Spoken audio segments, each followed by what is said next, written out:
Welcome to the Inject Creativity Live Show. My name is Rob the Robot from the Adobe Education team. This is a free online show for primary, secondary and post-secondary educators interested in enhancing digital literacy, communication and creativity in the teaching and learning process. Here are your hosts, Dr. Tim Kitchen and Erin Raithke. Thanks, Rob. Thanks for joining us. You won't be seeing Tim's smiling face this episode. COVID finally caught up with Tim this week, unfortunately. However, he is with us in the background helping to produce this episode, so please join me in wishing him a speedy recovery. Welcome to Inject Creativity Live. This is an online show based on encouraging digital creativity in all curriculum areas and levels with the help of Adobe tools. We are delighted to have Chris Betcher and Juliet Bentley with us for this episode. Welcome, Chris and Juliet. Thanks, Erin, and a special welcome to everyone who's joined us live and for those watching on demand via the Adobe for Education YouTube channel. And welcome to those watching via the Australasian Adobe for Education Facebook group for this, the 68th episode of Inject Creativity Live, being recorded in June 2022. Erin, congratulations on becoming a mum for the first time. How does it feel to be a mum for the first time? Oh, it is wonderful and exhausting, and literally down to the wire before we started this episode, I was wingmanning with my husband doing a quick change. So it is the most full-on job that I've ever had, but we are loving it and loving on her. It's been wonderful. Nice. And so for those of you who are with us live, we do encourage you to say hi, share where you are from, and add comments in the chat throughout the show tonight. Let's start this episode properly, though, with the acknowledgement of country. We respect and honour all Indigenous people from the lands we reach out to during this event. We acknowledge their stories, traditions and living cultures. We acknowledge them as the first educators and the first creatives, and we commit to building a brighter future together. So I'm coming to you from the country of the Jagera, Yagara and Dugurapul people from around the area, otherwise known as Brisbane, Queensland, Australia. Let's welcome our techie whiz and Adobe Senior Customer Success Manager, Jerry Wong, to the stage. Hi, Jerry. Hi, everyone. I'm coming to you from the home of the Gadigal people of the Eora Nation, otherwise known as Sydney, New South Wales. During this episode, we will be hearing from Adobe Education Leader Emeritus Chris Betcher. And we'll also be promoting both the International Adobe Education Summit in July and the Asia Pacific Adobe Education Summit in September. And we'll also be sharing a number of Adobe-related education resources and professional learning opportunities for you to take back to your schools, universities, and other places of learning. We do hope you enjoy this episode. And if you do, please share it with your colleagues and wider education networks via the Adobe for Education YouTube channel. We hope you're enjoying this episode of Inject Creativity Live. On behalf of Tim Kitchen, I have a special announcement to make. Adobe recently reached over 50,000 Australian and New Zealand teachers who have joined the Adobe Education Exchange. So, in fact, there are now over 50,500 teachers who have joined edX in ANZ. So, round of applause. Great. Because, yep, we're missing Tim's usual sound effects board. Yeah, so this is a huge testament to all ANZ edX members who have been using and sharing the value of the Adobe Education Exchange.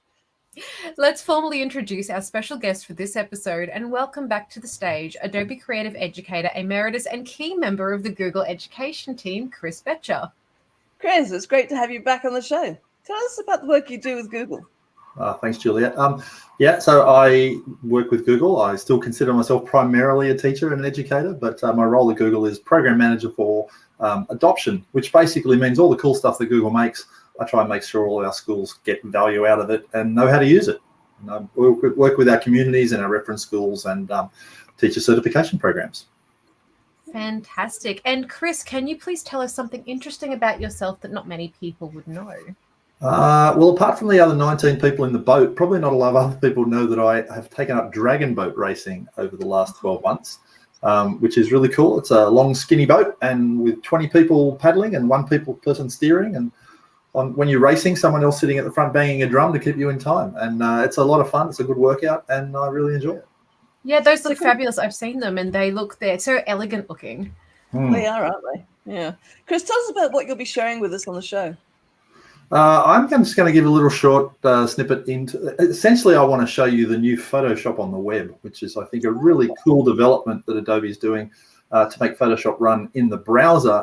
But I just want to put it in a context that I've called the web is the platform, because I think it's important not only that Photoshop runs in the browser, but that we understand the significance of what that really means. Fantastic. Thanks, Chris. We're looking forward to hearing about all of that from you very soon. Clara here from the Adobe Education team.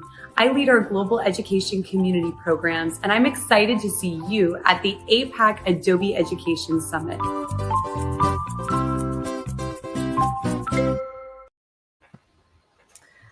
Thank you, Clara, for promoting our summit. The 2022 APAC Adobe Education Summit's happening on Wednesday, the 28th of September. If you haven't done so already, please do register via adobe.ly/APAC-edu-summit22. It's going to be a great event, so please do join us.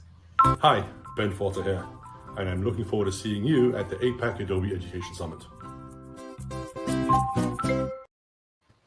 You may have heard that the Global Adobe Education Summit is happening on July 26th to 28th. Those are the US dates.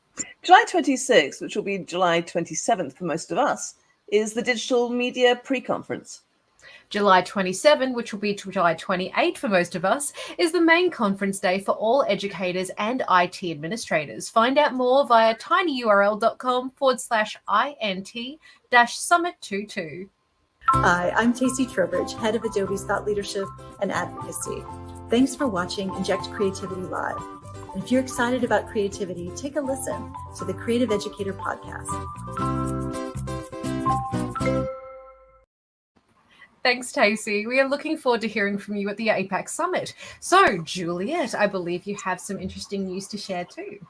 Yes, after a lifetime of being in the classroom as a child and then a student of high school and uni, and then 32 years of teaching, I'm leaving the classroom.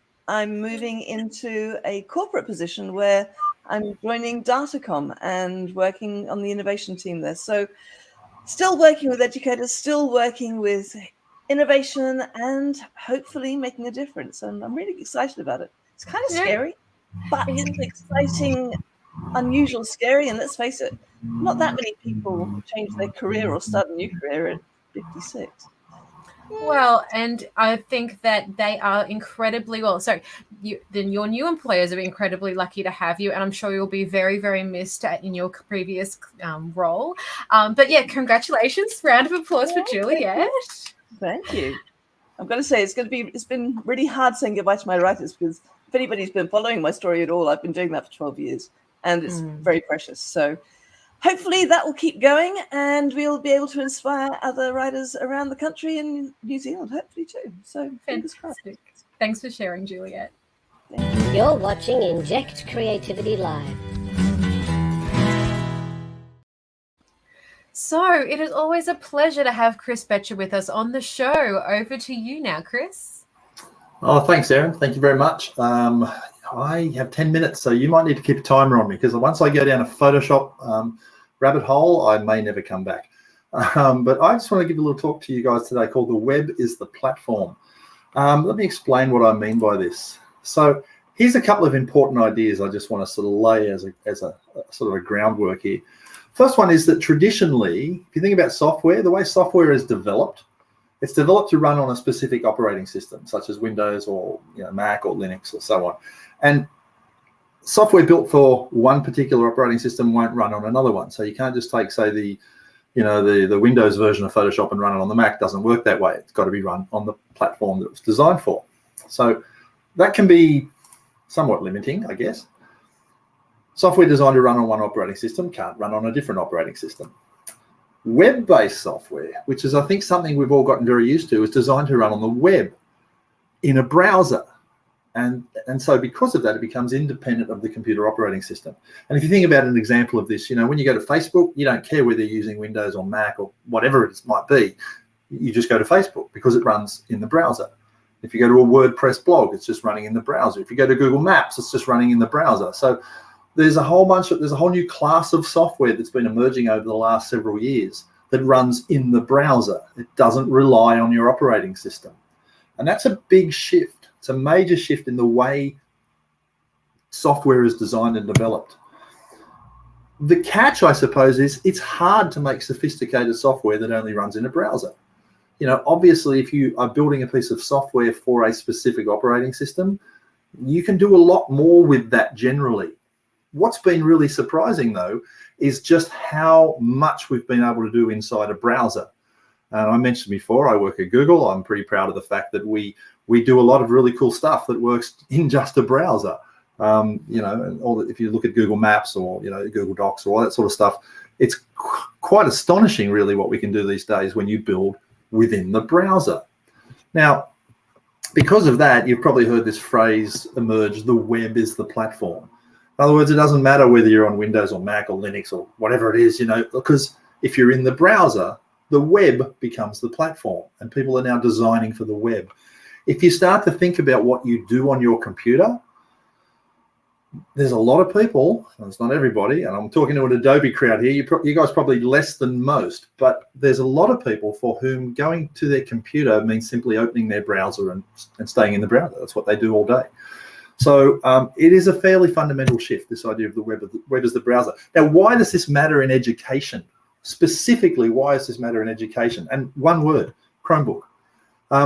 For those of you who have not been exposed to a Chromebook, like this is a Chromebook here, this is a student level device, this is a fairly inexpensive, in front of the camera there, computer, right? And there's another one here I've got, which I know looks fairly similar. They're just black rectangles, right? This is a much more sophisticated one with much more sophisticated memory and processors and all that sort of stuff. Why that matters is because when Google came up with this Chromebook concept, the idea was to make computing simple and secure and affordable, okay? And a lot of schools love that idea. And so if you look now, Chromebooks, the number one device in education globally. So if you look in the US, 85% of the US market now runs Chromebooks as their device of choice. New Zealand, it's like 70%. Sweden, Malaysia, Japan, Spain, Canada. There's all these, UK, there's all these countries now where the Chromebook is the number one device in schools. In fact, it's globally, more schools now run Chromebooks than any other device. Now, that has a serious implication for software developers. And I think specifically some of us who are used to living in an ecosystem that runs on an operating system, not a browser. So if I bring this other point up here, here's the catch. Chromebooks can only run applications designed for the web. So things like Microsoft Word or Photoshop or some of the Adobe Suite stuff, it's problematic. If you're in a school that's using Chromebooks running in the browser, you really can't run applications that are not designed to run in the browser. This is a really important point. I worked in a school where my IT director, his phrase that he used to say all the time was, if it doesn't run in a browser, it doesn't run. He just wasn't interested in running anything that didn't run in the browser. This is a fundamental shift, and to be honest, it changes the way we think about computing. Now, here's the good thing. Adobe, seeing this shift coming, are starting to shift a lot of their products to working in a browser. That's a pretty exciting shift. And you've seen over the last couple of years what we've been doing with Adobe Creative Cloud Express. And you can check it out there at express.adobe.com. But what I'm super excited about is that Photoshop finally is coming to the browser. It's coming to the web. And it's been here for a while. It's in beta. It probably won't be the last thing Adobe does that runs in the browser. I have no inside track on that, but I'm going to take an educated guess and say that if all these computers are running Chrome OS, then Adobe probably want to make their stuff run in the browser. So let's take a look at Photoshop for a second. I'm just going to come out of there and go over to this window here. So what you're looking at here, this is Photoshop running in my web browser. You can see I'm in Chrome here. I'm on a Chromebook, so I can't install the real version of, or the full version of Photoshop. I'm just going to press this button here to go full screen. When I go full screen, it really doesn't matter what operating system this is sitting on. This is sitting on Chrome OS right now. But if I was running in a browser on Windows or Mac, same thing. It's in the browser, right? So I'm just going to I want to show you some of the things you can do inside here. So I'll just hit that create button. And by the way I got to that was just photoshop.adobe.com, and you can log in and with your Adobe account, and then you're in here. Now, once you're in here, it looks fairly familiar. Looks familiar, but it looks different, okay? I've got to tell you, I actually like the way this works.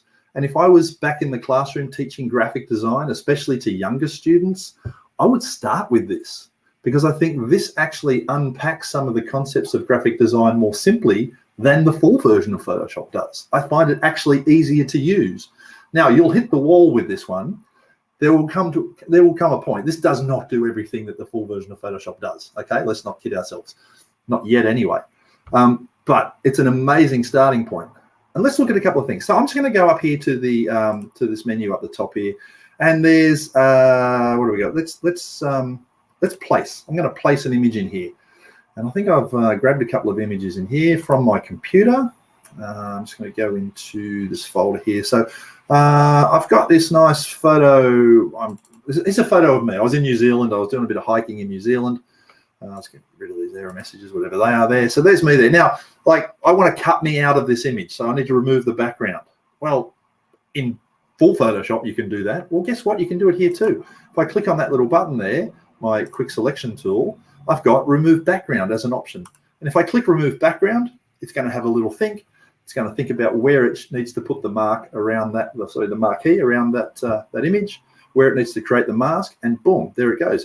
It's cut me out, and it's done a pretty good job too.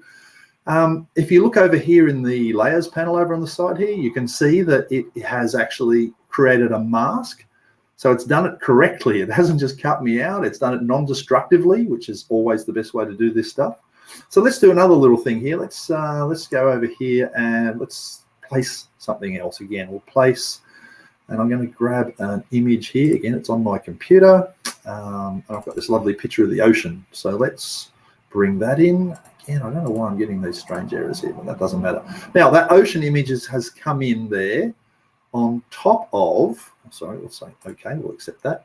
You can see that that has come in there as a separate layer, but it's on top of the other stuff. I'm going to grab that and drag that down below that. Let's drag it all the way to the bottom. There you go. Sorry, not too far. Let's drag it to there. There you go. So there I am now standing in front of the ocean. That's kind of cool. And then one last thing, just because, again, I'm just trying to show you some of the stuff you can do here. Let's grab, again, I've got placement here. I think I've got a picture here of a cockatoo. So I'm just going to go over there. So here's this nice picture of a cockatoo here. I'm just going to grab that and move that there. There you go. So there's my cockatoo picture. I might also remove the background from that one as well. So let's just do that. So I click on the quick selection, remove the background. Now this is a bit tricky, isn't it? Because the cockatoo is sitting on that bar, and it's probably not going to quite know what to do with that bar there. So it's done a kind of a strange thing down here where it hasn't quite known what to do. But that's okay, because I'm just going to go to my eraser tool here. And bear in mind, I'm just kind of working very quickly here. Let's go to my cockatoo picture here. Sorry, let me do it. What I want to do is resize my cockatoo and stick him over here on my shoulder. Actually, let's just do that. That's close enough for what I need to show you. So, like, what I'm doing, I'm creating compositing, I'm creating layering. If I say over here on the background, let's go to the ocean layer up there. Let's say I want to, come on, I don't think my computer likes doing this while it's also broadcasting. So give me a chance here. Okay, ocean, there's my ocean layer.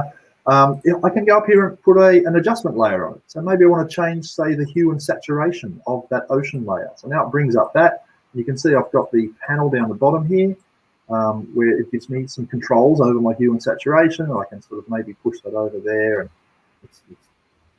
make it a little bit more there. We'll push that up, get a bit of color. So I'm messing around with it. The point I'm trying to make is I'm using Photoshop. I'm on the web. I'm on a Chromebook, which normally can't run Photoshop, and I'm running Photoshop. And here's the last beautiful thing, Erin, before you kick me out. There is a that says open in the desktop app. So when I get to the point where I've hit the wall and I've done as much as web Photoshop can do, right, because you will hit a limit here at the moment, I can click this button here and it's going to send it up to Adobe Creative Cloud. And when I go to a Mac or a Windows machine and I open full version of Photoshop, this is sitting there waiting for me as a full PSD file, ready for me to continue work on. I make changes, I save it back, it saves it back to here. I just love the fact that this works on the web and it has all the sorts of stuff that we're used to on the web, like being able to leave comments and collaborate and share ideas. Perfect. I love it. Back to you, Anna. Fantastic. Thank you so much for that demonstration, Chris. And of course, those of you who've been following Adobe Express will have noticed that it has a little note to say powered by Photoshop in the background for some of its very, very basic editing tools. And you demonstrated that so beautifully. Thank you so much for your demonstration and your time today, Chris. And I've taken some notes and I'm sure other people watching have too. Thank you. Clara here from the Adobe Education team. I lead our global educator community programs, and thank you for watching Inject Creativity Live. If you haven't already, be sure to check out the Adobe Creative Educator program, which you can check out below at adobe.ly/ACE.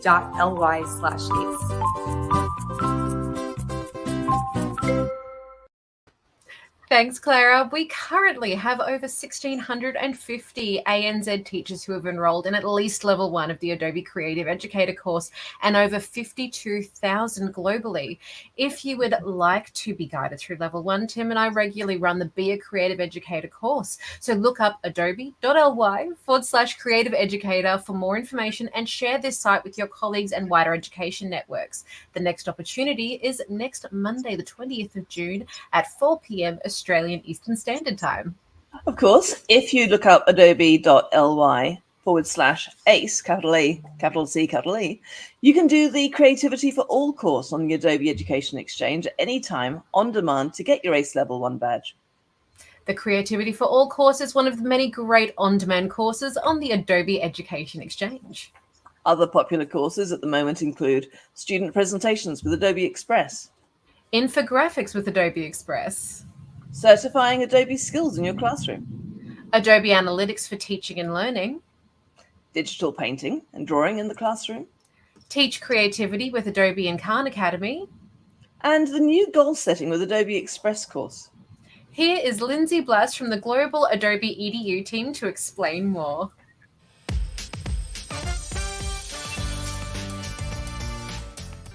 When we set goals and work towards them, we learn important life skills. Students become empowered to take ownership of their learning, and in the process, they can become more confident and self-aware.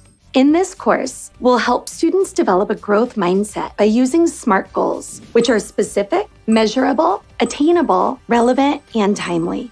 Okay, let's get creating.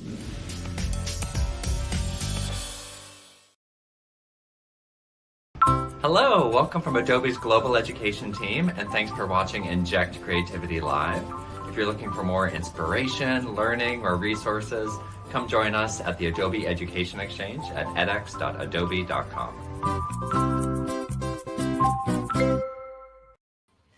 Thanks, Brian. If you are on Facebook and you are not already a member of the Australasian Adobe Education Community Facebook group, please join via facebook.com/groups/AUSAEL.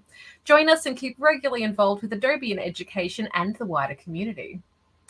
Now, let's bring Jerry, Chris, and Juliet back up on screen for the farewell. Our next Inject Creativity Live event will feature an interview with young filmmaker Joseph Ho, who discovered his passion for Adobe tools in high school. Those who have joined us live, please stay on this recording of the episode and then keep on joining us for the fireside chat with our presenters. Special thank you to Chris Betcher for his contribution to this episode. And special thank you to both Juliet and Jerry for helping to put this show together. And thank you to those of you who are with us live. We are having a break from recording from this show for just a few weeks. And the next opportunity to join a live recording of Inject Creativity Live will be on Wednesday, the 20th of July at 5 p.m. Australian Eastern Standard Time with special guests, Adobe education leaders, Dr. Max Slesser and Dr. Karen Sutherland. See you at the next episode. Bye. Thank you for watching this episode of Inject Creativity Live. If you are not watching this live, join us live next time. Use this QR code or link link to find out about dates and topics.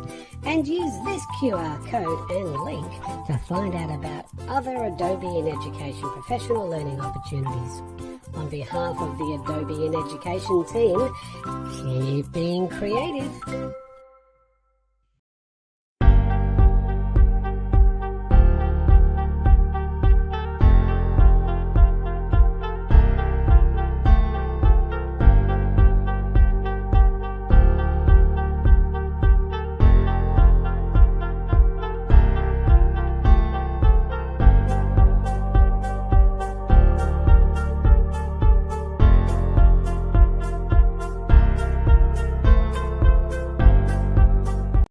Welcome to the Inject Creativity Live Show. My name is Rob the Robot from the Adobe Education team.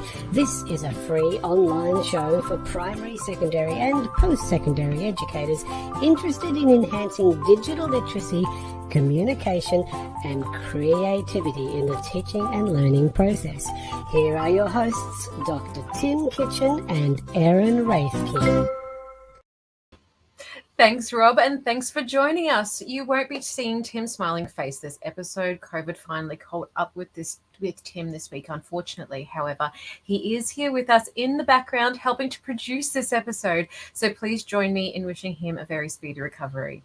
Welcome to Inject Creativity Live, a show based on creativity for all in education with a focus on Adobe tools and resources. So we are delighted to once again have Chris Betcher and Juliet Bentley with us. Welcome, Chris and Juliet. Hiya. Thanks, Erin. And also a special welcome to everyone who's joined us live and those watching on demand via the Adobe for Education YouTube channel. And we welcome all those watching via the Australasian Adobe for Education Facebook group for this, the 69th episode of Inject Creativity Live, being recorded June 2022. For those of you who are with us live, we do encourage you to say hi, share where you are from, and add comments throughout the show. Let's start this episode with an acknowledgement of country. We respect and honour all Indigenous people from the lands we reach out to during this event. We acknowledge their stories, traditions and living cultures. We acknowledge them as the first educators and the first creatives, and we commit to building a brighter future together. I'm coming to you from the country of the Jagera, Yagara and Dugurapul people from around the area otherwise known as Brisbane, Queensland, Australia. Let's welcome our techie whiz and Adobe Senior Customer Success Manager, Jerry Wong, to the stage. Hi, Jerry. Hi, everyone. I'm coming to you from the home of the Gadigal people of the Eora Nation, otherwise known as Sydney, New South Wales. During this episode, we will be hearing from young filmmaker Joseph Ho, who learned Adobe tools while at school and now has a career as a content creator and filmmaker. Wow. And we'll also be promoting both the International Adobe Education Summit in July and the APAC, Asia Pacific, Adobe Education Summit in September. And we'll also be sharing a number of Adobe-related education resources and professional learning opportunities for you to take back to your schools, universities, and other places of learning. We do hope you enjoy this episode.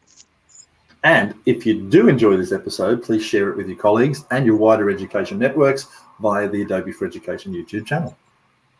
Clara here from the Adobe Education team. I lead our global education community programs, and I'm excited to see you at the APAC Adobe Education Summit.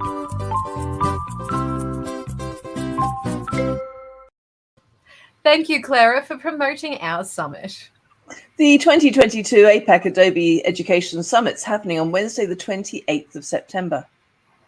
And if you haven't already registered, please do. You can register via adobe.ly/apac-edu-summit22. Tim explains more in this clip.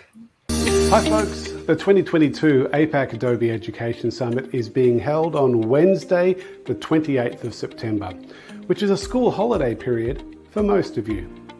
Dr. Tim Paxton, Australia's leading researcher and consultant in the field of creativity and innovation in education, will be our special guest, and you'll also be hearing from the global Adobe Education team, as well as Adobe Education leaders who will be sharing their classroom success stories, creative catalyst talks, as well as providing a range of practical workshops to help you make the most of your access to Adobe tools, especially the free Adobe Creative Cloud Express set of tools and resources.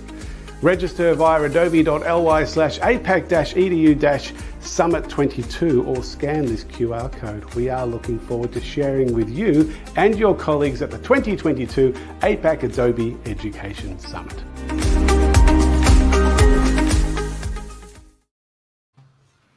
Before you come to the summit this year, we are encouraging those of you who are living in Australia to go to the SBS On Demand app or site and look up the show Finding Creativity. Oh, sorry, Erin, I was too busy finding creativity on the app.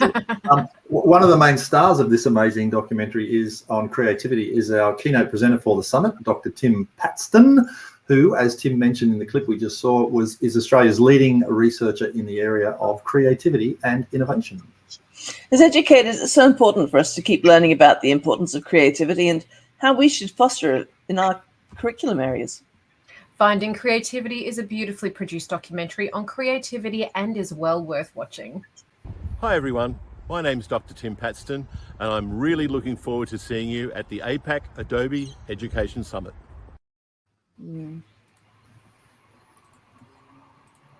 The Regeneration International Short Film Competition is now happening in August, which gives you and your students more time to get involved.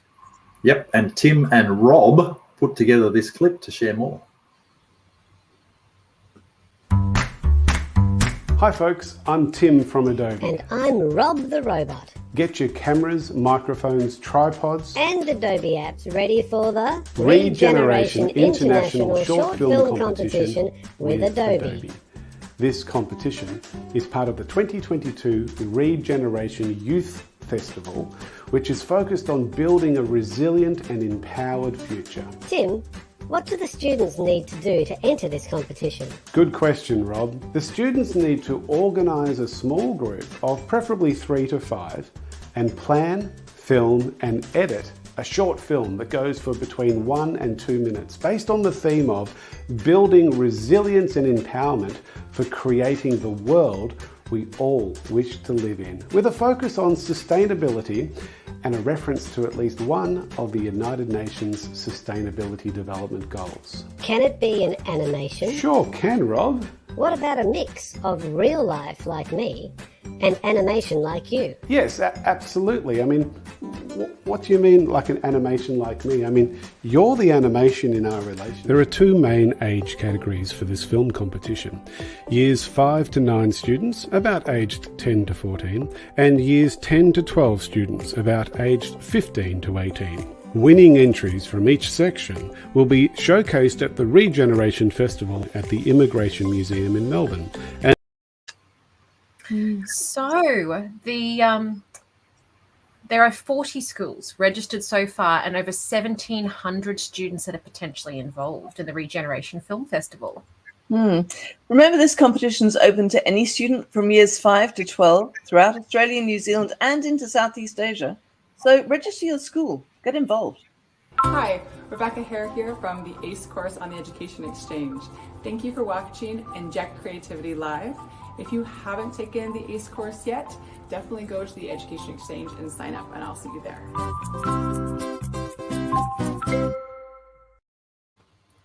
In the June newsletter, which will come out next week, one of the main stories will be the new school project and lesson ideas with Adobe that links Adobe Education Exchange resources to the Australian curriculum.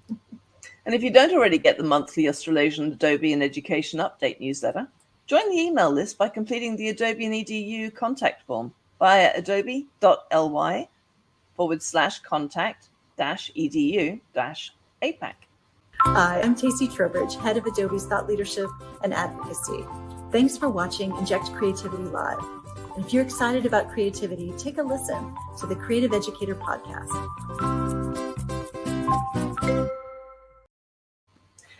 Joseph Ho is a young filmmaker who learned how to use a range of Adobe tools while at school in Victoria. Tim recently caught up with Joseph and recorded this interview. Pleased to be interviewing filmmaker, writer, director Joseph Ho. Welcome to the Inject Creativity Live stage, Joseph. Thank you, Tim. Pleasure to be here. So tell us about the work that you do, Joseph. So at the moment, I am, I guess you could say, a motion designer or content creator by trade. I work at church communications team, and we pump out videos, update videos, promotional videos for events, stuff like that. And I guess on the side, you could say I'm an independent filmmaker. I just finished directing a short children's animation, my first one, so I'm really proud of it. It's called Wonderfully Made. So that was like my debut animated film, my pride and joy. And that's kind of what I do. How old were you when you first discovered Adobe tools? Yeah, no, I think I was pretty young. Off the top of my head, I think I was about 14. And I started off with, I think, CS5 Photoshop, opened it up on my little old Toshiba laptop, and took my first deep dive into the world of digital art. So I started with some digital painting, worked out that you could use different sorts of brushes. And I painted, I think my first one was a galaxy, and I was so stoked with it, went around showing everyone, put it on Instagram, and and then, yeah, that was my first little start. So that was in high school. Was it formally part of a subject you were doing, or was it just something out of interest? I found that out of interest, except for we did touch on it. I did Viscom. I also did media. So Viscom, we used Illustrator, we used Photoshop, InDesign as well. And I really loved illustration. And then in media, which actually turned out to be a bit of a passion that I still do now, we use like Premiere, After Effects, and all of that. So I really started off in high school with a really great basis, and then moved on in university and did a little bit more there too. What tools did you gravitate to most when you first started to discover this world of digital media and digital creativity? No, it was definitely Photoshop. Well, like the fun little thing is you'd make little memes or little funny edits of your friends on Photoshop. But then I also loved art. I grew up sketching and drawing all the time. I would draw on my tests and everything like that. And I found that it was so cool to be able to do that on a computer. And I really feel like I learned to paint, and I learned a lot of my artistic ability digitally. And that actually changes a little bit how I think about art even now, because it's very different to traditional. The biggest difference is you can Control Z, you've got a bunch of different effects, editing abilities. And it really opened up, I guess, the way I thought about creativity as a whole. So I would say digital and Adobe, especially Photoshop, really formed kind of my creativity at an early stage as well. How did you actually learn the tools? And was it teachers or was it tutorials on YouTube? Yeah, I'm a big learner by doing. So what I found that I would usually do is we would learn stuff in class, and I would kind of go home and work with it, and there'd be a learning process there just by myself and through the teachers. One big thing that I loved doing was hopping on YouTube and watching someone paint something and watching someone narrate as they would paint. So I'd get a sense of why they would use a certain color, why they would use a certain effect. And then with that software, the exact same software, because it was really very broadly used, Photoshop, for digital art, it's kind of the standard. I'd be able to find that effect, search it up, and do the exact same one, and then just edit it per project that I was doing. I think I found that that was where I grew the most in my creative learning. And then if I had a specific question, like tutors at uni, teachers at high school that were more familiar with the software, they would be a big help as well. So you felt there was an advantage in actually having the professional tool while you were still at school? Oh, definitely. Yeah.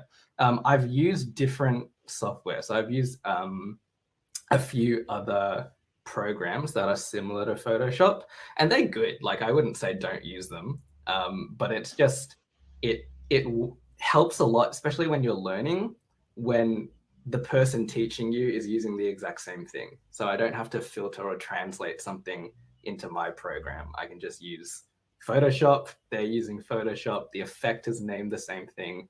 It's in the same spot. And it just makes it easier to learn. So you've progressed from high school, learning the professional tools while you were a teenager, and when you graduated, you moved to a wonderful university in Melbourne. Tell us about that experience. Yes, I did a Bachelor of Animation and I minored in digital media at Swinburne University of Technology.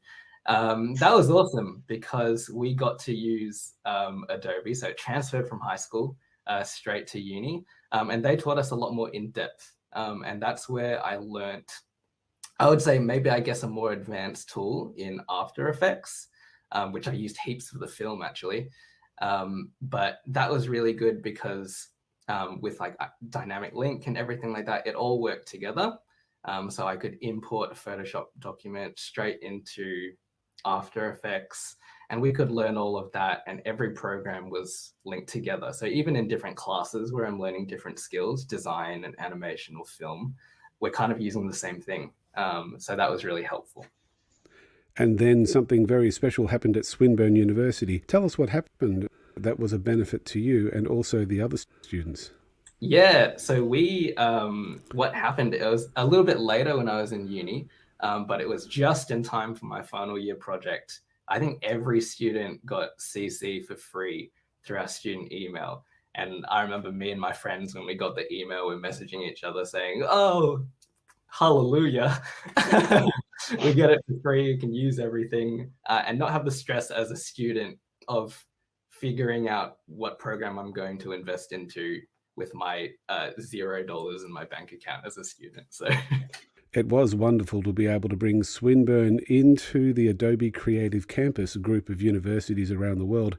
Swinburne was the first in the Southern Hemisphere, certainly the first in this part of the world. Since then, Joseph, RMIT has come on board as an Adobe Creative Campus as well, but Swinburne was the first. And I'm so pleased to see that it was beneficial to you.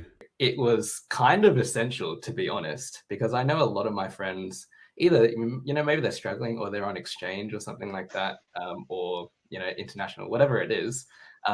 We did our final year project during COVID, when COVID first started. So we had, I think, 3 weeks in the labs, in the studios, but then we had to do everything from home. So if we didn't have that access through our email, if it was, just something we could only use on a specific computer at uni, it would not have been possible to make the films that we did, or it would have been a lot more expensive on our end. So it was a lifesaver, really, yeah.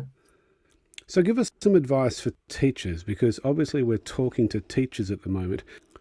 At the time when you were at high school, you probably didn't really appreciate how much these tools will be helping you in the future. What advice do you have for teachers now who are teaching young future Joseph Hose and other students who are in their teenage years? Yeah, no, I would say get them started as early as possible on a variety of different software, because what happens creatively when you're in the ideation, the conception stage, when you know that you can do something in a program, that opens up your brainstorms to be a little bit more broad, because you're like, okay, I actually can do that. It's not, when you're a kid, you're thinking, oh, I've got this great idea, but I've got no idea how to do it. If you have experience with the software, it opens up that pathway. But then also it makes your brainstorms a lot more streamlined because you know what you can achieve. So I would say, if you're a teacher and you've got a kid who is, a little bit creative, get them started on Photoshop just so they can learn. It's really safe Photoshop because you can, it's what they call like it's something where you can use non-destructive workflow, layers and everything like that. And then also get them started on something even like After Effects if you have access to it, because it opens up this whole world of what they can do, and it'll really push them creatively. Just to finish up, Joseph, let's promote your film again. I'm just going to bring up the Instagram handle. At the moment, it's not on YouTube, is it? Yes. So you can follow us on Instagram, which is @wonderfullymadefilm. And that will give you a little bit of behind the scenes. You'll see the illustrations and all of that. And then eventually, and we'll notify you on Instagram, you can watch the film after we do our festival run and you can get all the updates there. And we're hoping to broaden that out into a children's book and actually do a school program as well with it. teaching animation or teaching illustration with that as well. So keep your eyes on that and it'll blow up hopefully in the future. Good on you, Joseph. It's been a delight to chat to you and thank you for your time. Yeah, thank you. It was an awesome opportunity doing this. Thank you. Hi, Ben Porter here from the Adobe Education team. Thanks for watching Inject Creativity Live. And for all the educators out there, if you have not yet joined the Adobe Creative Educator program, please do so.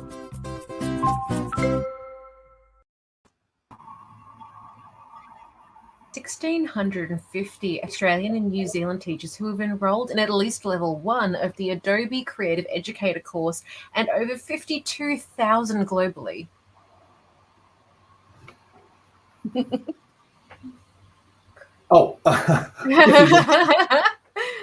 If you'd like to be guided through level 1, Erin and Tim are regularly offering the Be a Creative Educator course. Look up adobe.ly, Creative Educator, for more information and check this or share this site with your colleagues and wider education networks. Chris, you were probably doing what I was doing, was checking out the Instagram for Joseph's That's exactly what I was project. doing. Yeah, Exactly I shared the what link I was into the chat, by the way, everyone that's watching. So if you are interested, it is in the chat on our broadcasts. Yeah, this is exactly what I was doing. Anyway, sorry, the next opportunity is on Monday the 20th of June, 4 p.m. Australian Eastern Standard Time. Of course, if you look up adobe.ly/ACE, you can do the Creativity for All course on the Adobe Education Exchange at any time, on demand, and get your ACE Level 1 badge. Yes, you can. The Creativity for All course is one of the many great on-demand courses you can get from the Adobe Education Exchange. Other popular courses at the moment include Goal Setting with Adobe Express, Student Presentations with Adobe Express, Infographics with Adobe Express, Certifying Adobe Skills in your classroom, Adobe Analytics for Teaching and Learning, Digital Painting and Drawing in the Classroom, Teach Creativity with Adobe in Khan Academy, and the new Formative Assessment with Adobe Express course. Here is Jessie Lubinsky from the Global Adobe EDU team to explain more about this new edX course.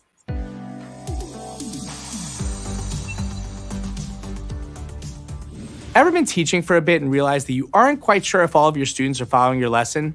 Formative assessments allow us to make on-the-spot, data-driven decisions regarding student learning. Then we can purposefully plan the next steps in our teaching. Formative assessment is quick, it's not graded, so it's low stakes, and it can be done anytime at the beginning, middle, or end of class, no matter what subject you're teaching. I'm going to teach you how to create quick and easy formative assessments for your students using Adobe Express in a unique way. All right, let's get creating.